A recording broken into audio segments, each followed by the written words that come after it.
Hello everyone and welcome back to a new mini vlog. তো সেদিনকে রাত্রিবেলা আমি চলে গেছিলাম ত্রিনাদির বাড়ি, ওর বাড়িতেই ছিলাম রাতে। যেহেতু পরের দিন ছিল ওর প্রি ওয়েডিং শ্যুট, তো সকাল সকাল আমাদেরকে বেরোতে হতো। আর এই যে আমরা বেরিয়েও পড়েছি, আর সেদিনকে বৃষ্টি পড়ছিল, কারণ যেই দিন ত্রিনা দিদি কলকাতায় যাচ্ছে সে কদিন বৃষ্টি পড়ছিল, মানে টানা 1 উইক ধরে এরকমই হয়েছিল। তো যাই হোক, এটা হচ্ছে দিদির ফাইনাল লুক। কেমন লাগছে কমেন্টে জানিও, আমার তো ভীষণই মিষ্টি লেগেছে।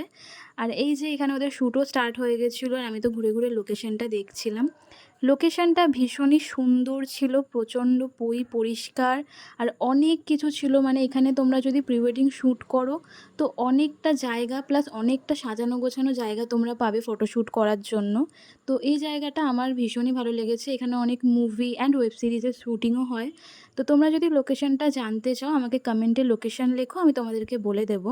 তোমরা দেখতেই পাচ্ছ, এই একটা রুম ছিল, এখানে অনেক কিছু ছিল, অনেক প্রপস ছিল যেখানে তোমরা ছবি তুলতে পারবে।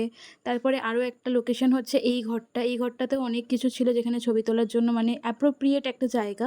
প্লাস এখানে টেবিলও অনেক কিছু ছিল যেগুলো আমার ভালো লাগছিলো, মানে পুরনো সব জিনিসপত্রগুলো আর কি। তো আমি এগুলো দেখছিলাম, প্লাস শ্যুট দেখছিলাম বসে বসে। ওখান থেকে আমাদেরকে চকলেটও দিয়েছিল। তো শ্যুট কমপ্লিট করে আমরা চলে গেছিলাম কষাতে খাওয়া দাওয়া করতে।